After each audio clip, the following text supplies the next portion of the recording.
featuring the creator and lead host of Clutch Crew Sports, Zach.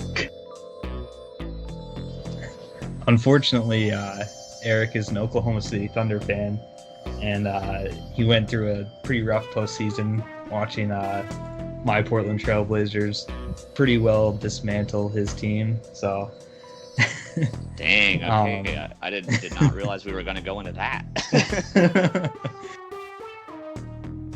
You sure you didn't lose your train of thought by looking at this picture here? For those of you who don't know, Zach really likes Alex Morgan.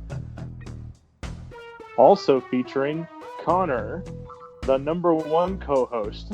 And I'm going to lock that. I'm back, baby! If you're not going to do it, I'll double lock Middleton, because everything I've read has been that he's the #1 priority for the Bucks. Like, in their minds, they could forget Brogdon and Lopez. They need to get Middleton back. I'm locking this one because I've got my survival pick. Okay. I need to write this down on a piece of paper. Yep, Zach is locking Denver beating Chicago. Featuring Nate, NFL and college football co-host. I don't think Indiana's very good, just being straight up, so I think it's pretty fair spread. Indiana's getting spread triggered cover. at me right now. You just triggered the whole state. And I forgot to change it on here. Oh, okay. But because here, I'm going to stick with it. I'm going to defend it. Okay. I do think Denver's a very average team. I'm going to stick with my Oakland pick.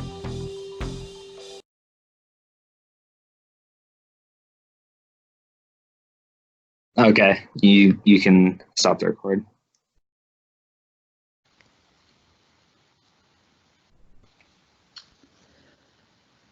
Hello, everybody. Today we've got a special episode planned for you. It's going to be all talking about college football bowl games. So this episode, we're dedicating all of our talk about who we think are going to win the bowl games, some interesting debates about bowl season and the coaching carousel and all that goes around that. We're going to share our games that we're most looking forward to. We're going to obviously spend a good deal amount of time talking about the national championship and the college football playoff games. But before we begin, I do want to give a couple of promotions and shout outs. So first of all, we do have still going on the Madden tournament. If this screen loads, there we go. So the same rules apply if you listen to the last video. We still have quite a bit of spots open. So feel free to message us to reserve your spot today. Basically, you just got to have Madden 20 on the PS4 and obviously an internet connection to play online games. But if you do all that, you're going to get assigned a random team. If you donate to that link right there, you can get a chance to have extra spins. So you can choose your team that you want out of more teams. It's a little bit, you're better odds to get a good team. And you also have to be following Clutch Crew Sports on any website or podcasting network. Just follow us, show us proof that you're following us. And then we're going to tweet this picture here in a couple days' time and just retweet it to spread the word. And message us your PlayStation name so we can get started. We'll message you guys in group chats and everything like that. And at the end of it, whoever wins this tournament gets a $15 PlayStation gift card. So pretty cool tournament, free to enter, unless you want to donate to get some extra spins. Donations go to making this podcast potentially better. If we get a lot of donations, we can buy Eric a new microphone. High-tech equipment. Yeah. Maybe get like premium Skype or something. I've seen that's an option. I'm not sure that's going to help at all. No, I don't know, but it'll be cool just to get some donations for our channel. But we do, or at least I, anyways, have some shout outs. So last episode you heard Aaron Swarm from Something Like a Podcast, and he did just put out a new, or it's not his, but he's definitely a part of this short film called Maple Murders. It's on YouTube. Go check out Aaron's page because he's going to be tweeting about this a lot. But basically, Aaron was an actor in the short film, and it's pretty interesting. Go watch it. Go support one of our friends and his film career that he's pursuing, I guess. And there's links in this also to all of his social medias as well. So that's some cool stuff going on with one of our collaborators. And he's also going to be a part of the Madden tournament, so you might end up playing him. I bet if you win, you're going to get him to cuss a lot. He's known for that on his Twitch streams, but yeah, he's a real fun guy to be around. So that's the Madden tournament, and let's get started now with our bowl talk, guys. So there's, I believe, 40 bowl games, I want to say. It's the exact number. 41. Okay, 41.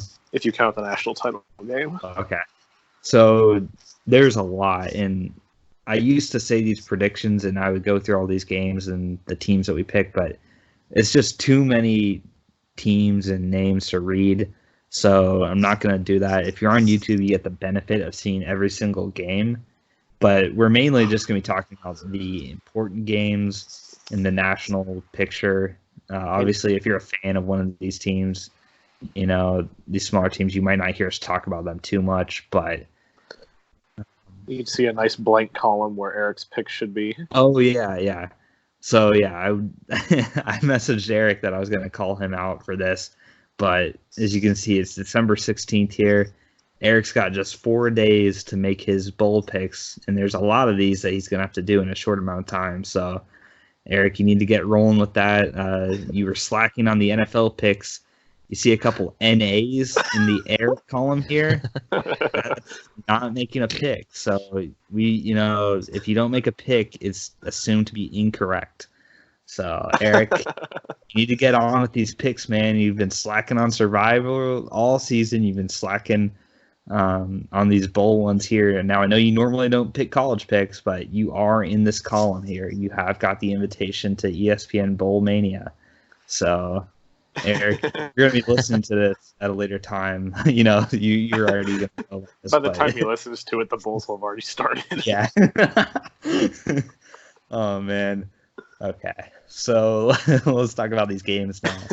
That's kind of my, Eric got to roast me. Now I'm kind of like roasting him here for this. All doing it. So there's some bowl games starting, obviously, December 20th, and then pretty much every day, I think, has a bowl game, at least one bowl game through the new year. Yeah. Yeah, through the new year, that's right. Because after that, it gets kind of dicey. So we're going to start as our first game. This is in chronological order, too. I don't know the exact dates on these, but the first major one that I especially want to talk about here is Washington at number 19, Boise State.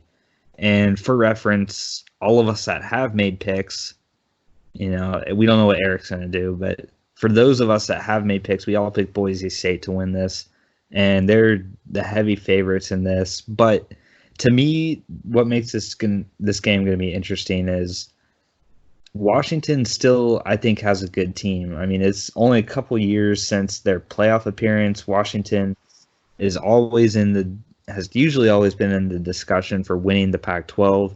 This year was a down year, obviously. Oregon is much better than them. Washington lost a lot of games in conference, but still, Washington is supposed to be one of these teams that's pretty good. Nobody's going to be picking them to win national championships, but they're respectable.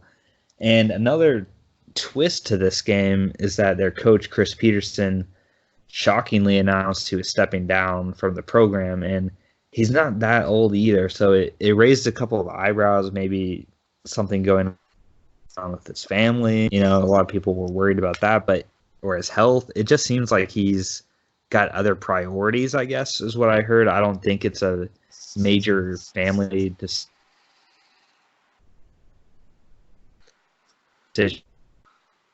reason.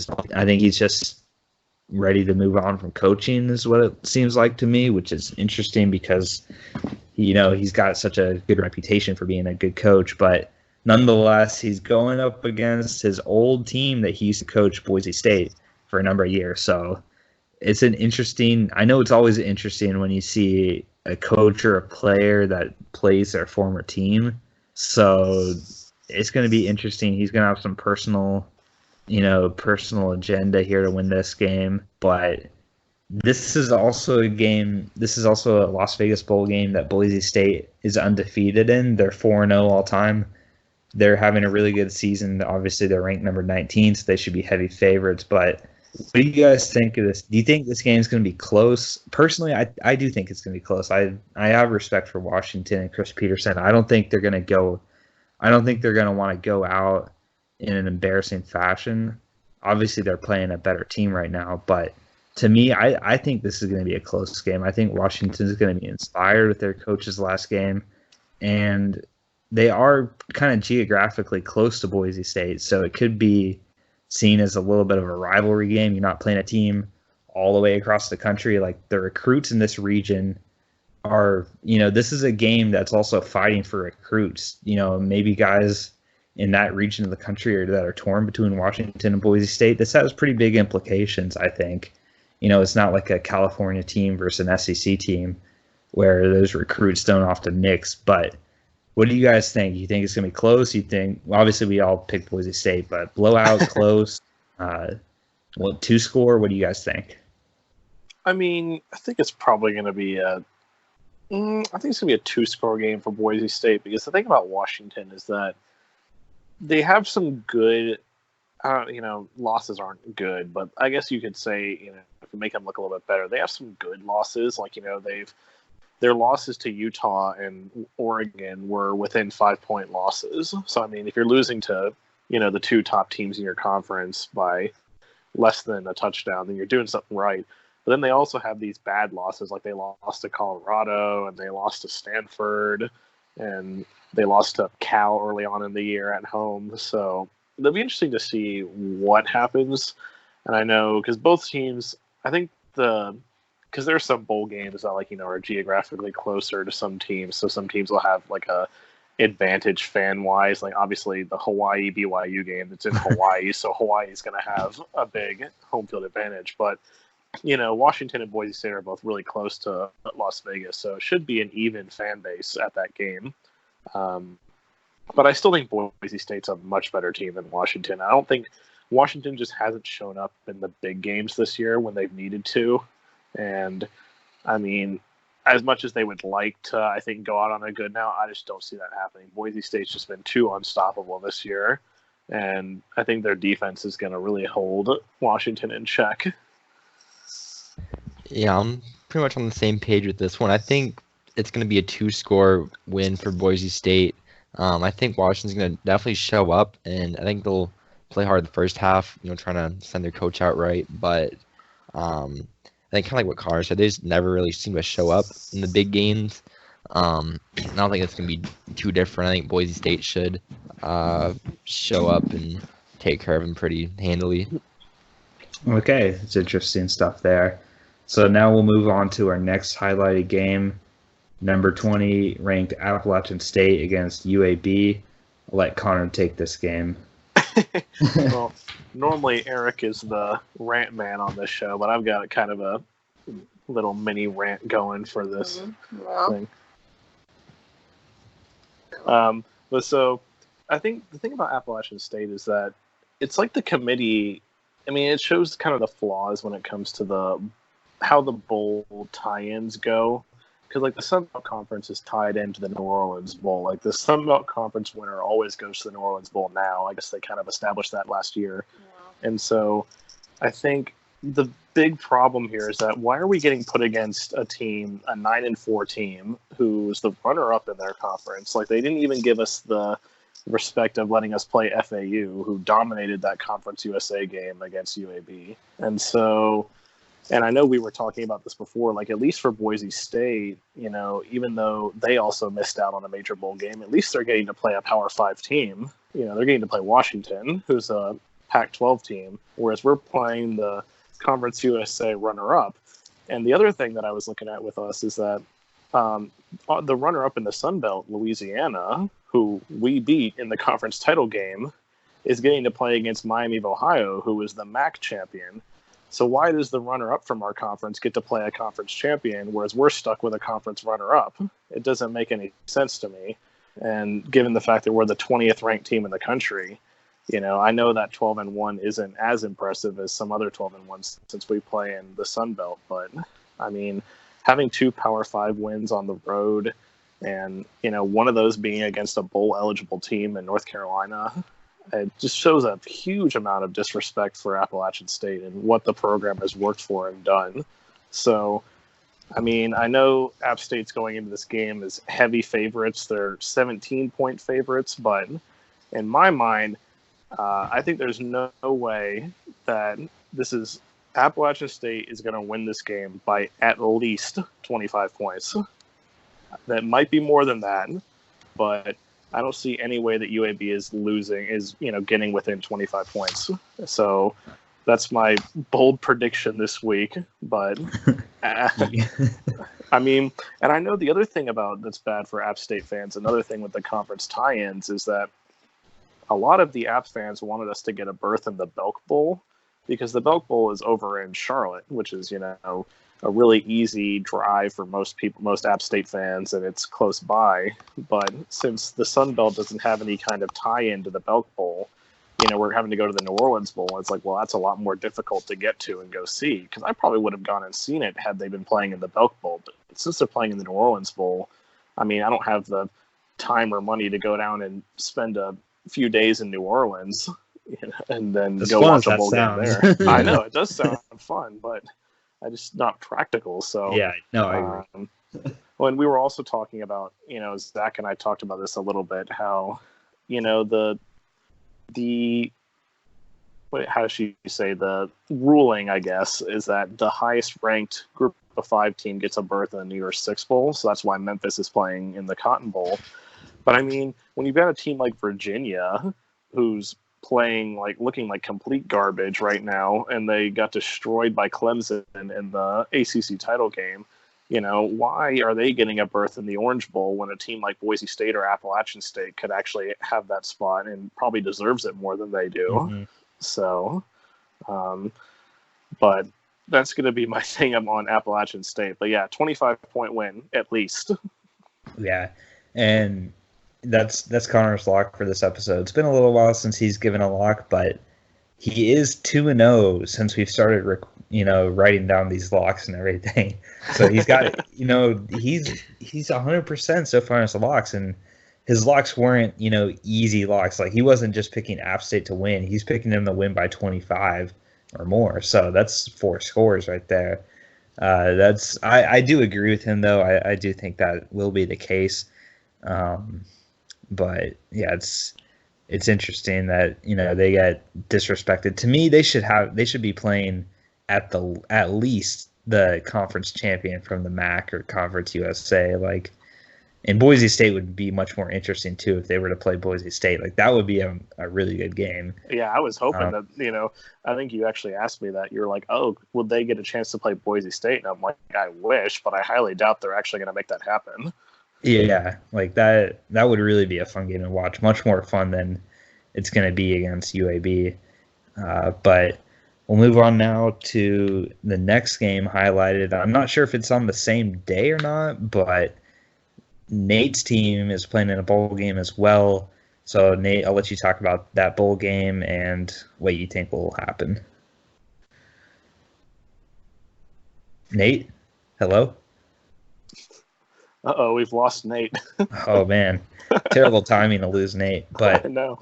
On the UCF. Well, you can move on. We'll come back to UCF if he comes back. I'm going to see if he messages. Wait, what? Hello? Oh, okay. there he is. Yeah, you're back, Nate. That's weird. We were just... Okay. Hopefully the recording is fine. I heard you guys totally fine. That was weird, but yeah, UCF can be taking on Marshall in the Bad Boy Mowers Gasparilla Bowl. Probably my favorite name for any of the bowl games. I love that name. Best name. I love Bad Boy Mowers. Fun fact, I entered to win a mower there, but I did not win. Oh. Yeah, because they're based in Tampa. They've got all their stuff at Busch Gardens. They've got little topiary designs of a Bad Boy mower and stuff. So I signed up to try and win a mower back. I think because USF played in the bowl game last year there, so they sent out an email try and win. I mean, what am I going to use with the mower? But you're a college student. You don't need a lawnmower. But yeah, still, I do like that name. And Gasparilla, too, for anybody that doesn't know. Nee, I'm not sure if you're aware, living in Florida or not, but Gasparilla is pretty cool. It's, I think, the nation's largest parade.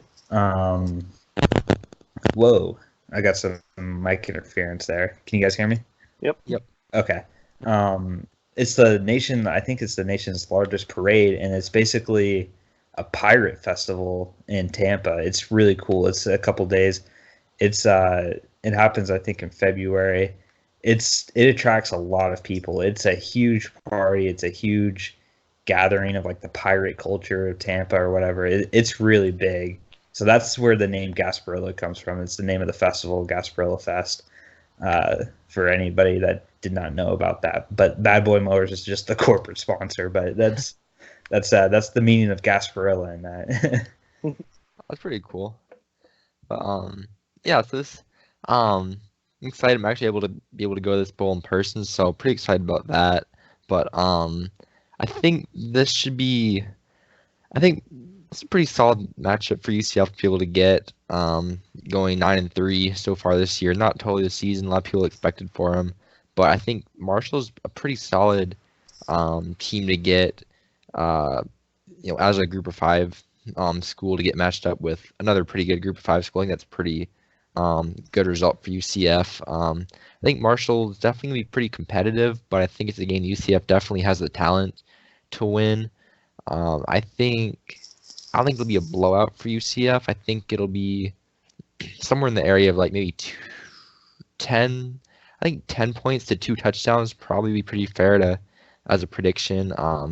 I think Marshall's definitely a solid team. They always seem to make some kind of a bowl game. I know they beat USF in this game last year, so they definitely kind of have experience. But I think UCF's overall speed on offense, and the fact that the game is in Florida, I know they've definitely struggled on the road this year outside of Florida. So I think having it just down the road from campus should probably help them a little bit as well. So I think UCF will definitely show up for this game. Especially since they're favored by 17 to win the game. Yeah, I think they'll win handily, Nate. You should. Yeah, I'm always kind of trying, on the conservative side. That's fair. Yeah, I think 10 points minimum. Okay. Game. Pretty cool. All right, so and then this is a good part to.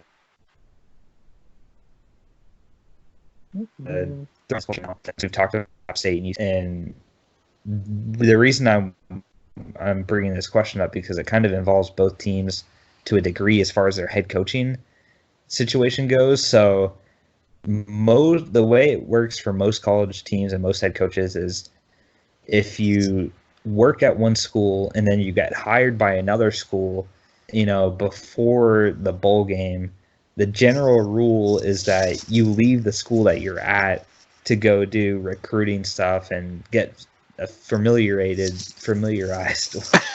Nice word.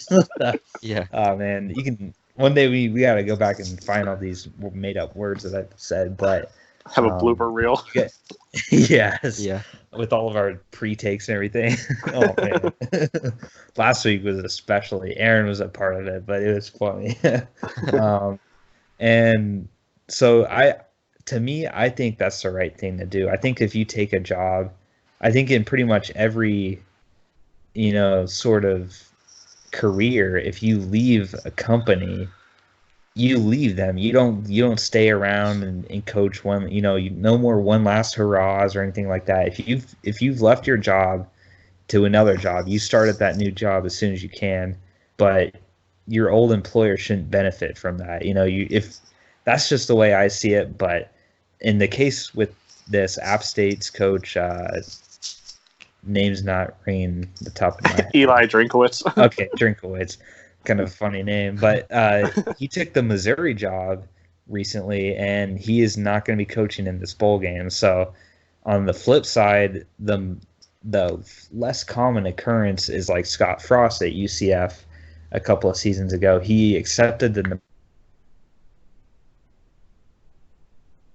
Nebraska, but and I think didn't they have to not make that official until the game was over?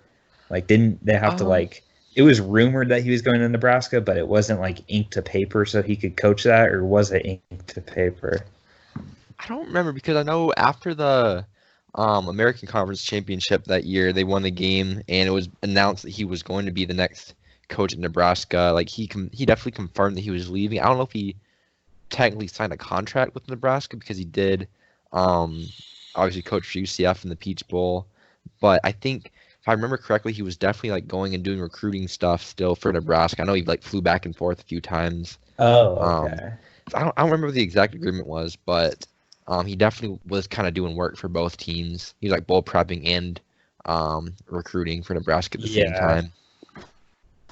Yeah, so that's interesting. That's definitely a rare occurrence, but Yeah. you know how I stand on that. But what do you guys stand? Do you agree with me, or somewhere in the middle, or complete? You think that the coaches should coach their last game out? Well, considering that App State's been dealing with this 2 years in a row now, I mean, we had this with Scott Satterfield last year and now Eli Drinkowitz this year.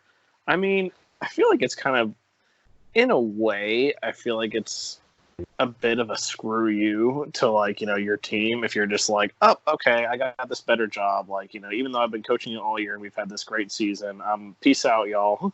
I'm going to go coach this other team. So, I mean, in a way it feels like that, but, you know, I can also see the flip side of that where, you know, they need to go and do their job with the new team because obviously preparation for the next season, especially if you're going to a team like Missouri, like Drinkowitz is, or like how Satterfield went to Louisville last year, you know, teams that are in virtual shambles, you know, you need to get there and pick up the slack right away. I will say, you know, Louisville picking up Satterfield, that was a great move for them. I mean, Satterfield's a really good coach. He'd been coaching at App for a while and, you know, had some success. On the flip side, I think Missouri that's a bit of a desperation move, taking Eli Drinkowitz as their head coach after only 1 year at Appalachian State, where he inherited a really good team and has had zero recruiting experience and stuff like that. So I'm not sure about that hiring by Missouri, but yeah, I mean, I think it's kind of, I'm in a little bit of an agreement with Zach because, like I said, on the surface, it seems like it's a big screw you to your team, but you know, you got to go do your job, especially for a team that's struggling, which is usually the case here. So, you know, if you're getting paid lots of money to go and coach this team, like, you know, it's a big pay upgrade from Sun Belt to SEC. Yeah. So, you know, yeah, I think they should go and, you know, and the team. Honestly, the team can survive without them. I mean, we saw App State survive just fine last year without Satterfield. We won our bowl game like 45-13. So I don't think it's going to be any different this year. Yeah, I think it's kind of just a tough situation for the coaches to be in. Me and Zach already talked about this kind of. I'm kind of on the fence because, like, personally, like I feel like, especially for a team like Memphis that went, I think, what is it, 10-1, 11-1. They're about to play for the, you know, New Year's Six Bowl. I think in that situation, I feel like it's kind of hard to, you know, kind of bail on your players like that. You know, Memphis having one of the best seasons in decades, and, you know, kind of like walk out, you know, before the big final game. Kind of, I definitely feel for those players.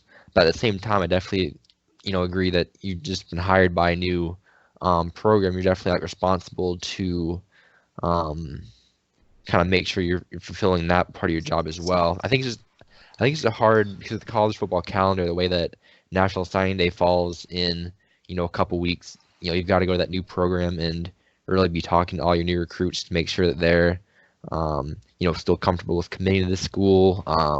You know, finalize all that, because obviously you mess up that signing day, then your next few years are probably going to be a mess. So totally understand why the coaches pretty much are kind of forced to do it. So I think personally, like, I wish the calendar wasn't the way it was, because if signing day was, you know, in late February or March, yeah, I would totally agree that coaches should stay and finish it out for their players. But I think with the situation being the way it is, I don't really blame them. And I think most of these schools have a good enough offensive coordinator or defensive coordinator, someone who can kind of manage the game anyways, without the head coach there. So yeah, I think it's kind of fine. It's definitely a hard position for the coaches to be in for sure. Yeah. And I guess kind of like a follow-up question here before we start this next set of games, but to me, it just seems like these middle-tier bowl games have just really lost their meaning in recent years, because not only do you have this match of coaching changes, and a lot of times too, like we'll talk with Memphis, like it's not just their head coach leaving. He takes all his boys to his new school, so like entire teams, coaching staffs can get gutted at times.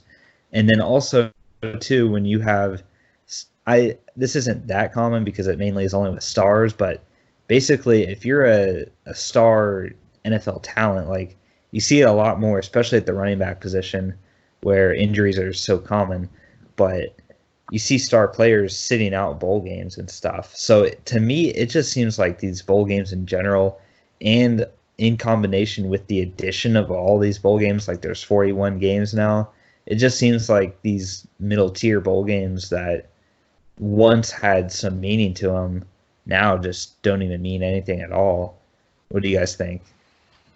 Well, I mean, when you have, especially when you have bowl games where you have teams like a 6-6 team playing it. Okay. Yeah, especially when you have bowl games with teams that are like 6-6 playing a team that's 7-5. It's like, does anybody really care about watching these bowl games? Like, it's like they're just kind of there for show, and you kind of stuff the trophy in the back of your trophy case. It's like, oh yay, we won the whatever bowl, like whatever it is this year, because they change names half the time too. The mid-tier ones do. So, I mean, it seems like the fact that like every 500 team can become bowl eligible. And you've got the fact that it's not like you're not even really playing for much. I mean, especially for these teams that also can't get into the college football playoff ever, no matter how good of a record they have, you're getting the same opportunity as 80 other teams. The fact that 80 teams get a chance to play in a bowl game doesn't seem really meaningful at all. It just seems like they've just they're like, oh, it's like a participation trophy at this point half the time for some of these teams. So there's just too many. They really need to cut down on the amount of bowl games. Yeah. I mean, personally, I definitely think they lost their meaning. I would totally agree with that. I think winning a bowl game, unless it's one of the top, New Year's Six games, maybe like Citrus Bowl, a couple of those games still, I would say it's definitely not really a huge accomplishment. But I would say, I don't know that I'm totally in favor of cutting down on them either. I mean, just like a college football fan, it's kind of nice to have an extra 2 weeks of football. I mean, I'm kind of in the party that mediocre football is better than no football, especially like we're about to go, 8 months or whatever without. Yeah. Hey, well, the XFL. The XFL. That is true. We got the XFL to kind of. Tampa Bay Vipers are, quote, ready to strike. Nice. Yeah, so I guess that's a little better this year, but I don't mind there being 41 bowl games. I know most of them, or a good portion of them, aren't gonna be super interesting, but I don't know. I think it's nice to have something to watch, and I think it's nice definitely for the teams. You get the extra 2 weeks of practice to kind of see like your freshman guys, like how they progress throughout the year, kind of get some more reps for everybody. So, and obviously it's always obviously fun for the players and all that. So I wouldn't say I'm opposed to having so many, but I definitely agree that they're not meaningful outside of maybe 8 of them. Mm-hmm. All right, so now we'll get to those 8 that Nate was alluding to, but we're gonna start with this first New Year's Six one, Memphis and Penn State. So this is the Cotton Bowl, I believe. Yes. This is the one that's the Cotton Bowl. Okay, so Nate is the lone wolf taking Penn State. I mean, we still don't know what Eric will do, but between Connor and myself, we have Memphis, and Memphis, I think, is the underdog according to ESPN's oh yeah, for picks sure. that people are doing. And I will say this: I know everybody's gonna be like, "Oh, but Memphis is losing their coaching staff and all that." To me, I would be like, "Okay, that's a big deal." But the fact that they're playing Penn State, who I don't think is very good, I don't think Penn State's deserving of the number 10 ranking. So I think athlete to athlete, Memphis matches up just fine. I think Penn State's overrated. I think even with the loss of the coaching staff to Memphis, I still think as athletes that they can compete in this game. It'll be close, I think. This is a good matchup. I will say that this is going to be a good matchup, I think. But with that being said, I think Memphis is just going to outscore Penn State. That's what it's going to come down to. They're just going to it's going to be a fun game to watch too. These teams with non-traditional, games with the group of 5 versus a power 5, they're always entertaining, and I think this should be just as entertaining as any of them. But with that being said, I am going to keep Memphis as my pick.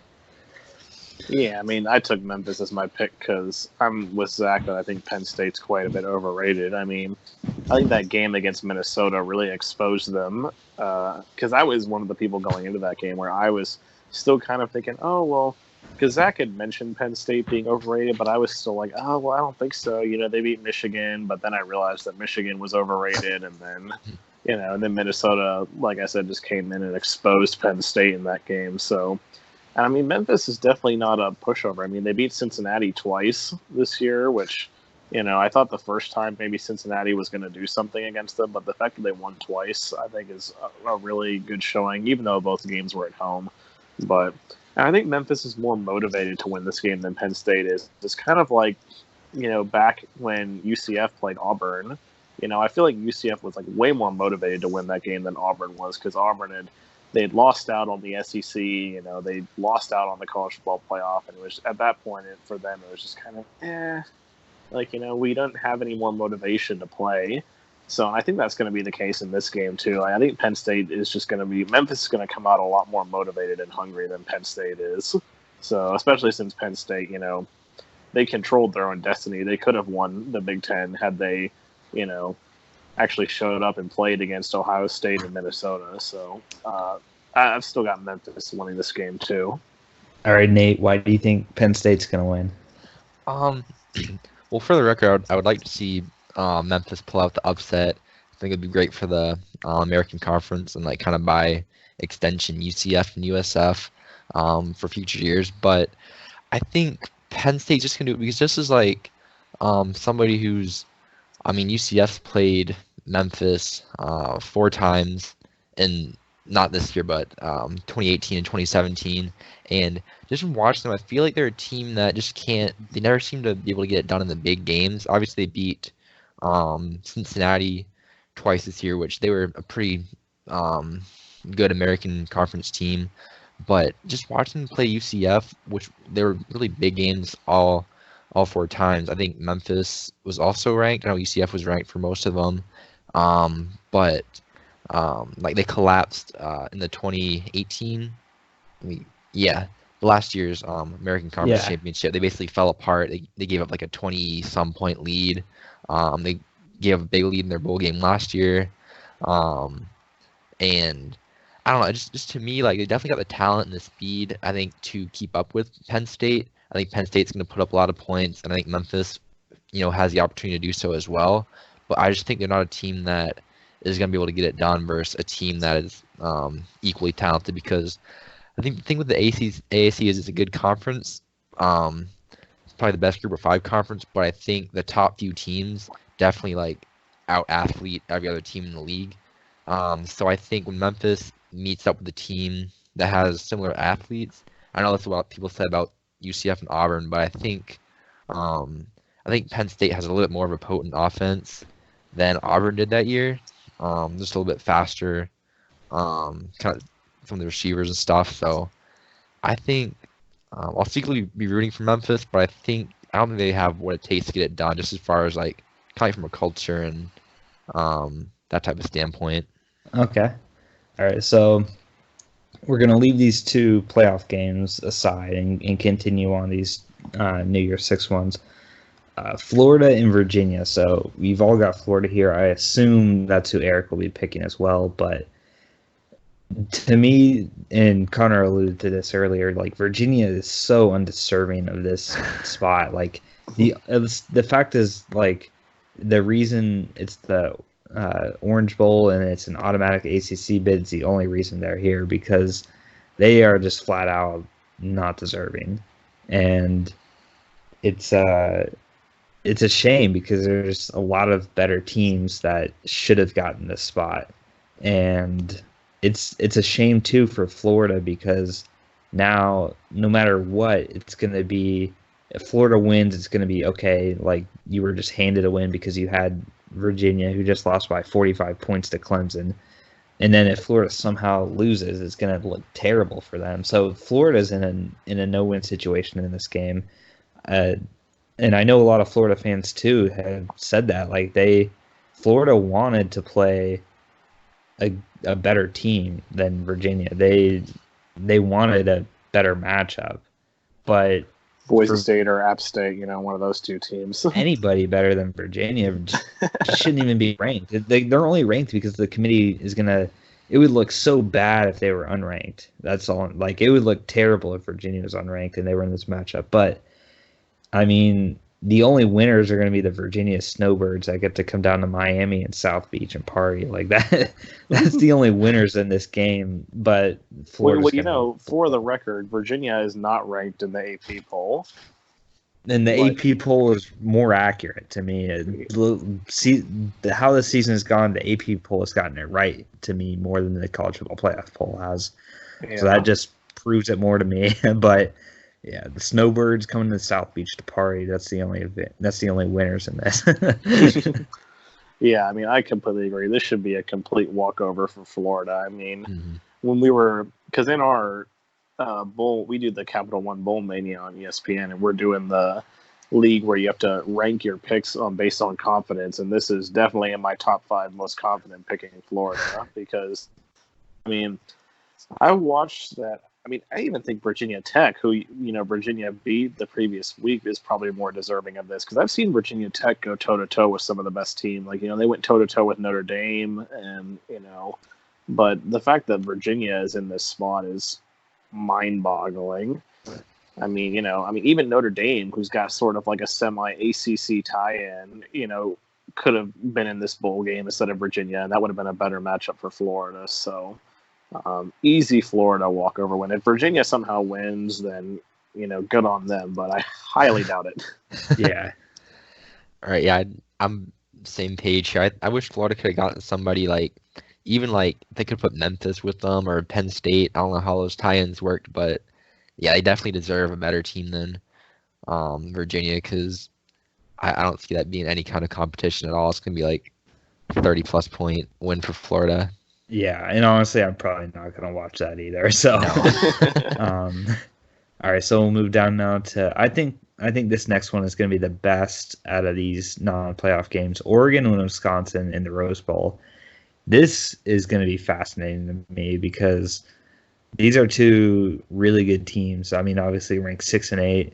I think Oregon's going to win the game, but Wisconsin's rushing attack, Jonathan Taylor, that scares me in this game, but I do think Oregon is the more consistent team than Wisconsin is. I mean, Wisconsin had a big lead against Ohio State, and they blew that.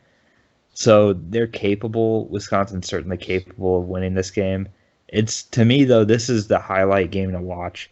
And I actually think this is going to be better to watch than one of the playoff games that we're going to talk about in a second. But I think I might know which one you're going to mention. Yeah.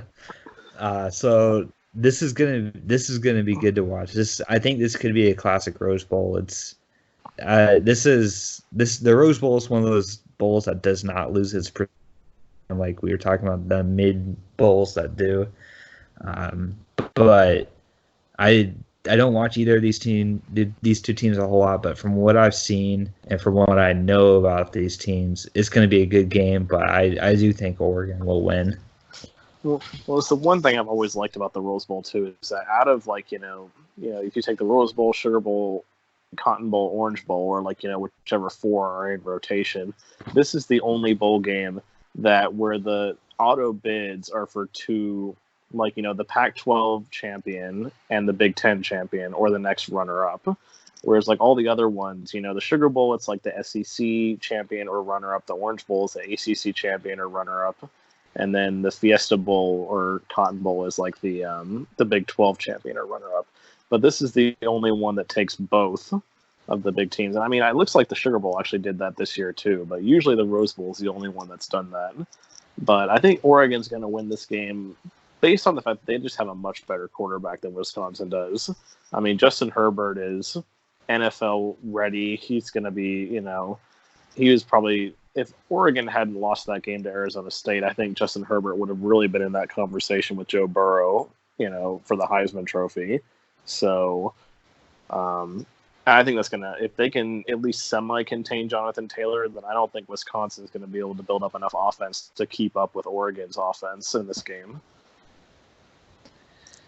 Yeah, I don't know. I was pretty high on Oregon coming into this year. I had them in my preseason college football playoff teams.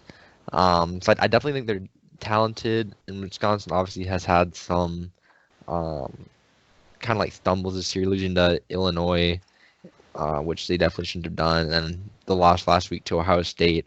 But I think just looking at both of their records, I think Wisconsin's definitely played a more challenging schedule, at least in my eyes. Oregon, they beat Utah, which is pretty good. They beat USC and Washington pretty convincingly. But I just look at some of these games like beating Oregon State 24-10. Doesn't really do a whole lot for me.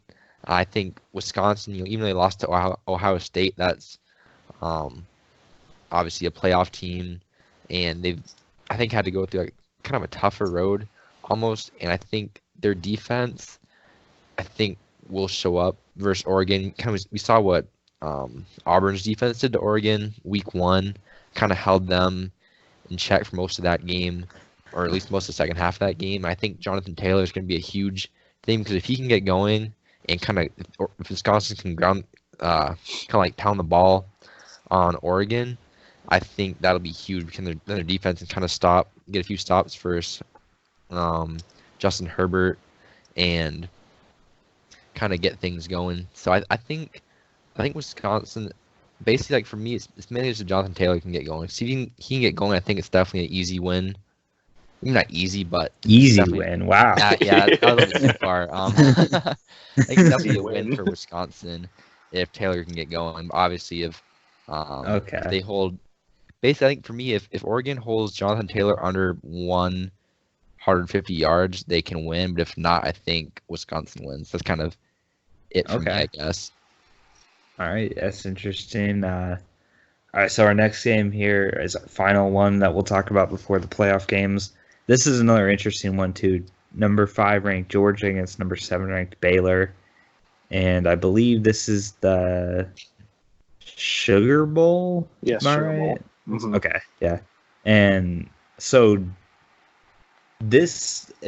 I'll say this, if you like defense, this is the game for you, because this is going to be low scoring. This isn't going to be like Memphis, Penn State.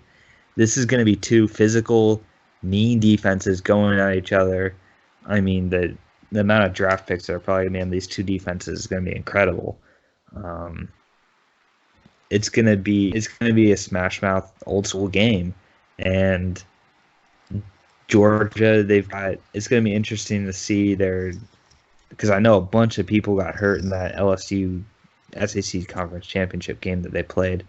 So I'm picking Georgia just because I think that they've got the better resume. I still think they've got the better team than Baylor. Baylor's only lost to Oklahoma this year, and to me, I don't think they've really played anybody that significant other than Oklahoma. So the fact that they weren't able to win either of those games prevents me from picking them, whereas I've seen Georgia beat Florida, and I've seen Georgia beat Auburn, and those are two much better wins than Baylor's got. That's why they're ranked above Baylor. But coming in right now, and another thing too, we talked about the motivation thing. Even though Georgia is in the same spot as last year, as being ranked number 5 and being the first team out, but they really don't have any argument to get in the playoff this time around, whereas last time they were arguing to be in. So they should have been.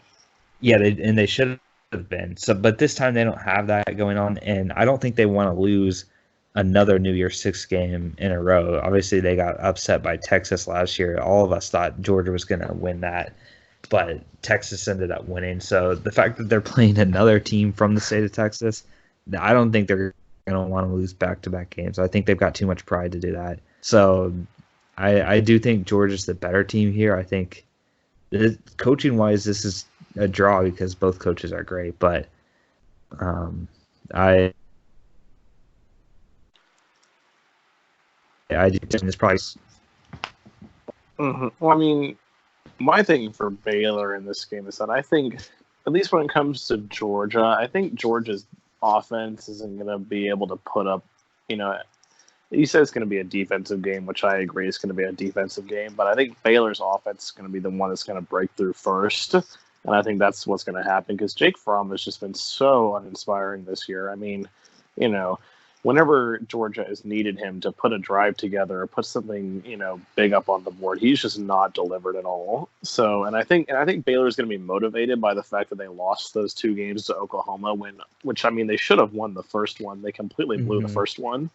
And the second one, they hung with them the whole time and took it to overtime. So, and in Baylor, they do have a win over Oklahoma State and a win over Iowa State this year, which is, obviously not as impressive as wins over Florida and Auburn. But, there's still good wins.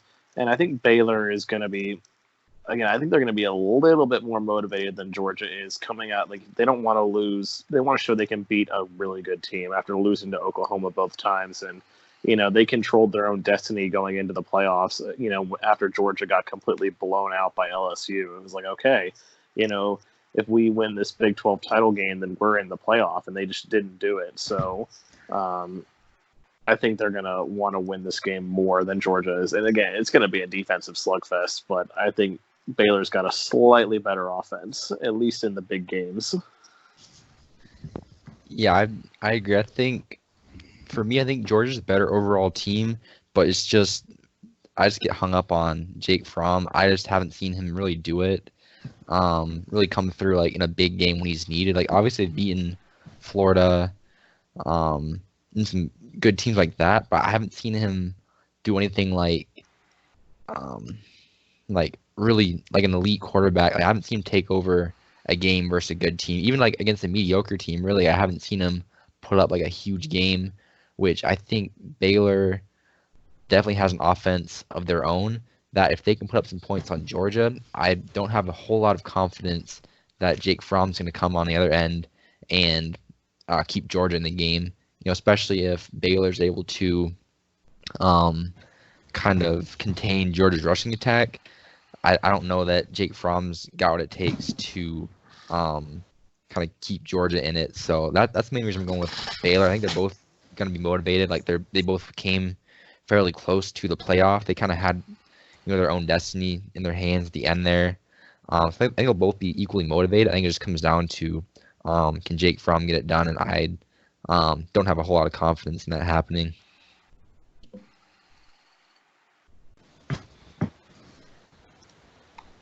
All right, so now, Okay. there you are. Yeah, I know. I was here. I just didn't hear Nate. Okay, there. Okay. Yeah, we've been having a little bit of issues with all of the whole call, but hopefully it turns out okay.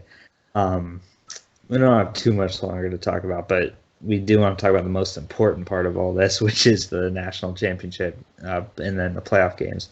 So I'll just start with the one that I was talking about earlier that's going to be less inspiring to watch than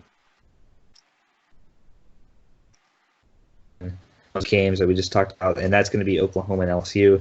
The 3 of us picked LSU. I'm fairly confident that's who Eric is going to pick as well, but to me, I know there's the whole Heisman curse and everything going on, but this LSU team is so talented right now. They're clicking on all cylinders, and their defense is finally getting healthy. They're finally starting to play better, and that's the big thing. We know this offense is good, but Georgia, they don't have a great offense, but what LSU did to that Georgia offense, or what was left of Georgia's offense after the injuries, but it was still impressive to me. And Oklahoma, we know that they don't really have a defense, so when you did, I mean, their defense has been better than it was last year, but still, it's LSU's gonna have a field day against that defense.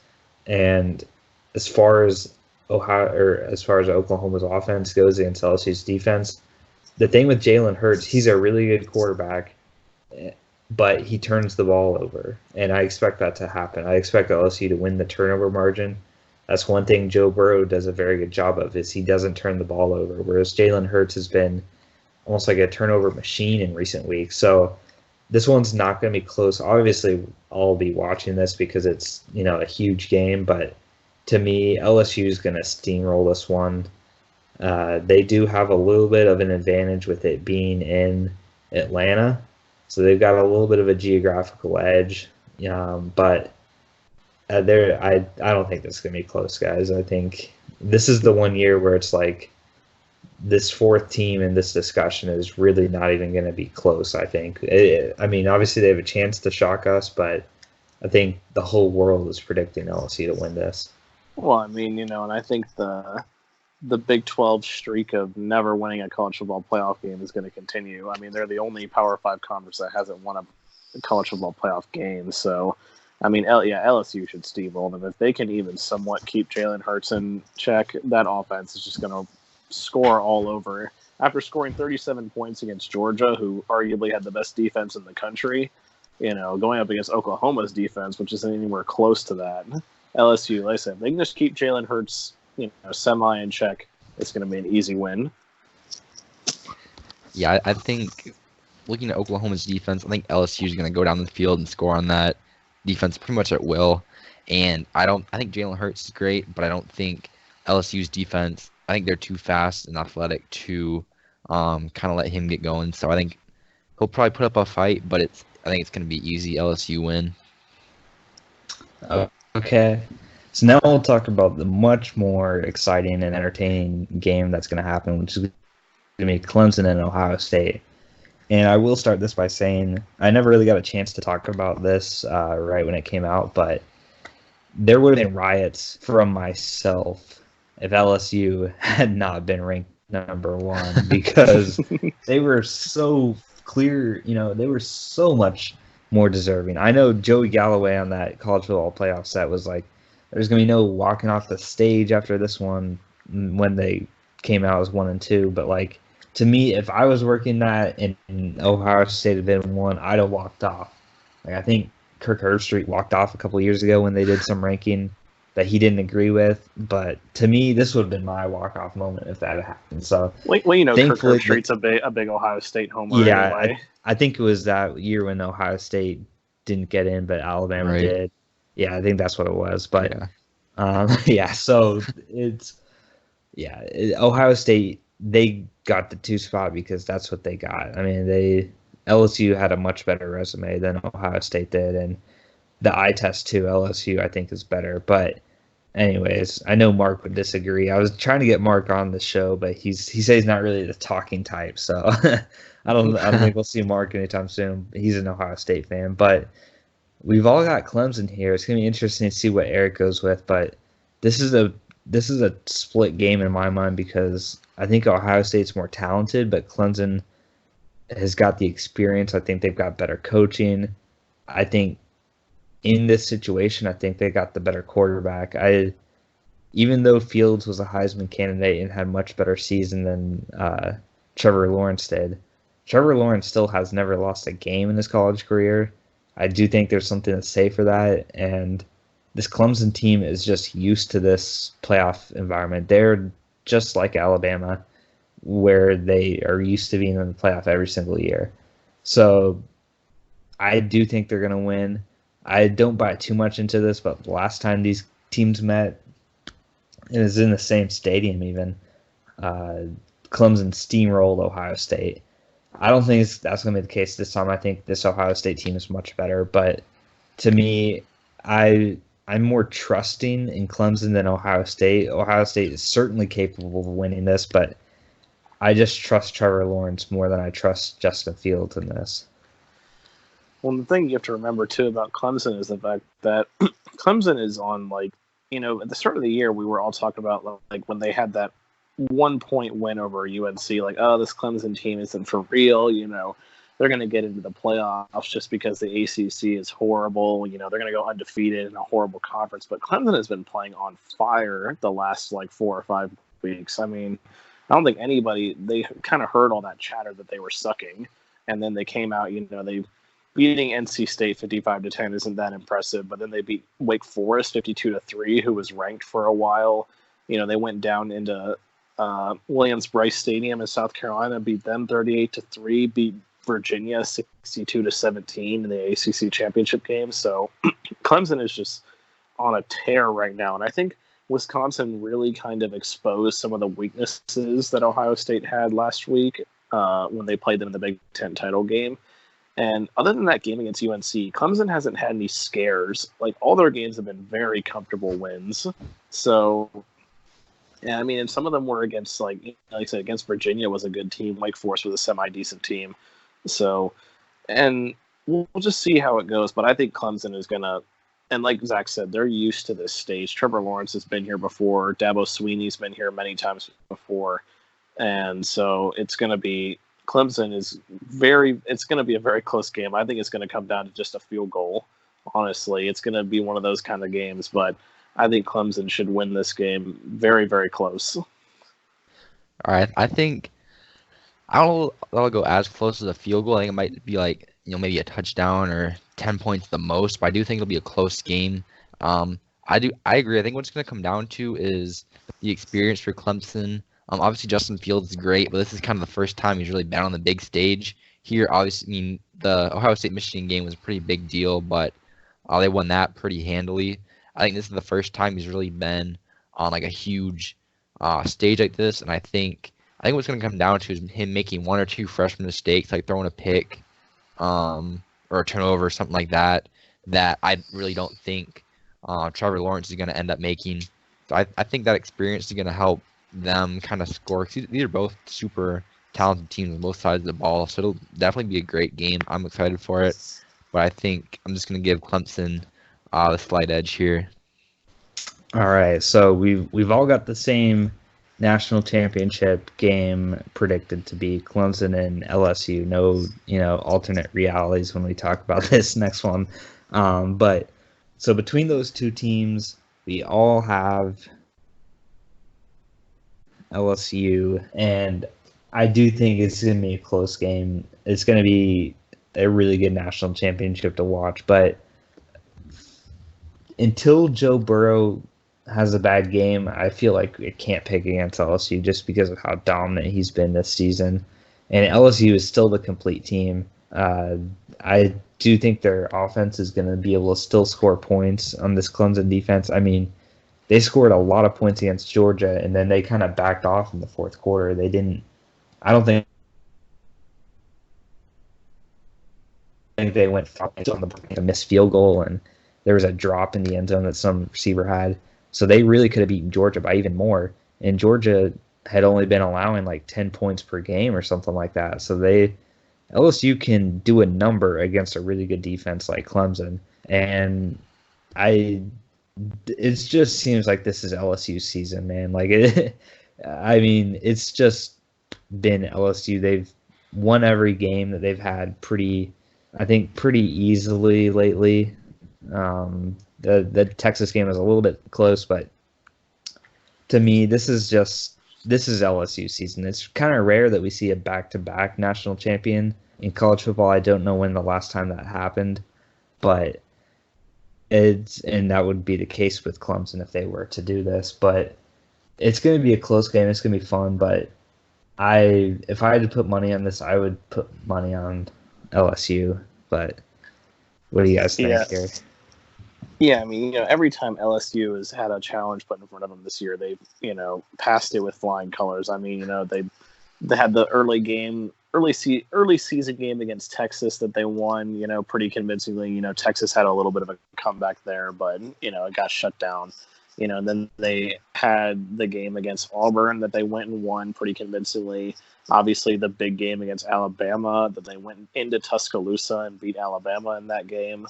And and the huge blowout in the SEC championship. Like, oh well, Georgia's going to be the defense that's going to shut down Joe Burrow. Well, that didn't happen. So, yeah, I think they've passed every challenge this season with flying cars, and it seems like destiny for LSU this season. That it's their time, it's their season to lift up the college football national championship trophy. And honestly, I definitely wouldn't mind seeing someone other than Clemson or Alabama win the college football playoff for once, considering that's the way it's been for the past 4 seasons. So, yeah, I think LSU for sure. It's just their season. Clemson had their time last year, and this time it's LSU's turn. Yeah, this is a game I'm excited for. I think it should be a great matchup. I'm definitely going to give the edge to LSU because I think, for me, I think obviously everyone talks about the great offense, Joe Burrow. They're putting up a ton of points. I think Clemson has the talent to put up all those points, but I think where I'm going to give LSU the edge is their defense over Clemson's defense. I think, kind of like what you're saying, LSU's seen a lot of great teams this year. Texas, Florida, Auburn, Alabama, Georgia, and I think their defense kind of had to tune up to kind of face those type challenges. And obviously, that a bunch of points to Alabama, but obviously, with Tua playing in that game, I think pretty much every team in the country is going to let up points to that offense. But I think they've had to, kind of get through some more tough situations like that, whereas Clemson really hasn't played anybody of that caliber. Like, I think their offense definitely tuned up, but I think defense, I think it's kind of hard to step up to a challenge like an LSU offense when you've been playing Virginia, NC State, North Carolina, or South Carolina's for the last few weeks. So that's why I think I'm going to give LSU the edge that they can make a couple key stops when it counts. So had to laugh at that Saints score there for a second. Oh, I know, that's ridiculous. Oh, yeah. I wasn't following the score or anything. I just saw it. I'm like, wow. But yeah. I think the other thing we forgot to mention also about the national title game is that it's being held at the Superdome. So LSU is going to have a huge fan base there compared to Clemson. That. Yeah. So I don't know if there's any more of these, but I do know Texas A&M was a common opponent between LSU and Clemson. And 2 weeks ago, this is the rivalry game for LSU. They beat Texas A&M 50-7, and I don't remember the exact score for Clemson's game against Texas A&M, so I'm gonna. It was close. I wouldn't put too much into that because that was like an early season game when Trevor Lawrence was still having his struggles. Clemson's a far different team from when they played that game because that was like a week 2 game when they played Texas A&M. So yeah, it was, but I do know it was, 50-7, and then they won 24-10 against Texas A&M back then. So it was a while ago, but still, I don't know. Texas A&M, they're kind of a weird team, but it's interesting. It's going to be fun to watch. I'll be rooting for LSU too. I'm not gonna hide that fact. I will be rooting for them. Well, you always root for the SEC anyway, so yeah, that is true. You'll see. I picked pretty much every SEC team to win their bowl game except for Kentucky, I think, or maybe one. I picked all the Sun Belt teams to win. I usually pull for the ACC also, but if it's Clemson. Clemson's like the one ACC team I won't always root for. So yeah, I want to say I think there's one SEC team I did not pick, but I'm not gonna hide the fact that I'm biased for the SEC. So that's where my opinions lie. But this is a great bowl predictions episode, guys. Like I said, if you're watching on YouTube, I'm gonna kind of slowly go through these scores real quick so you can see the column on the left is myself, Connor's in the middle, and Nate is to the right. The blank space that you see there is Eric's. We've been kind of ripping on Eric the whole time. Yeah. But make your picks, Eric. Yeah. And I did have the highest percentage of the spread picks in college football this season, so if you're gonna put some money on, go with that left line. by 55%. by 2 games. Yeah, it was very close. Right. So, if you want Actually, you did pick every SEC team too. I'm going through. Oh, I you did? didn't. Hmm. Okay. I thought maybe I messed up then on the ESPN. but Maybe I I'll messed check up. that in a second. But yeah. So thanks, guys. I know Nate. It's been a long time since you've been in an episode. Yeah. So it was good to have you back for this, and good that we could get all three of us on for this this wrap up to this college season, because that's basically what this episode's going to be. So, For sure. all right, guys, have a great rest of your day, and for Eric, peace.